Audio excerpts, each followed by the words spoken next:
பயங்கரவாதிகளின் துப்பாக்கி குண்டு என்ன தொலைச்சதுக்கு அப்புறமா தான் குழந்தைகளை நெருங்க முடியும். பெஹல்காம் தாக்குதலில் பிஜேபி பிரமுகரின் குழந்தைகளின் உயிரை காப்பாற்ற தன் உயிரையே பணயம் வைக்க துணிந்த இஸ்லாமிய இளைஞர்.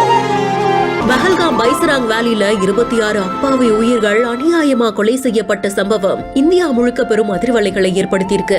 பயங்கரவாதிகளால மனிதம் அழிக்கப்பட்டு இருந்த அதே வேளையில காஷ்மீரை சேர்ந்த லோக்கல்ஸ், அதுல ஒரு நபர் தான் காஷ்மீரி கைடான நசகாத் அகமது ஷான் அவர்கள். பிஜேபி கட்சியை சேர்ந்த அரவிந்த் எஸ் அகர்வால் அப்படின்றவங்களுடைய இன்ஸ்டாகிராம் பதிவு ஒன்றும் பலரையுமே நெகிழ வச்சிருக்கு. இந்த கைடும் இவங்களுடைய 4 வயது மகளும் குதிரை சவாரியில சந்தோஷமா போற மாதிரியான புகைப்படத்தை பதிவு செஞ்சு, உங்களுடைய உயிரையே பணையம் வைக்க துணிஞ்சு நீங்க எங்களை காப்பாத்திருக்கீங்க, இதுக்கு நாங்க என்ன கைமாறு செய்ய போறோம்னு தெரியலங்கிற மாதிரியா பதிவிட்டிருக்காங்க.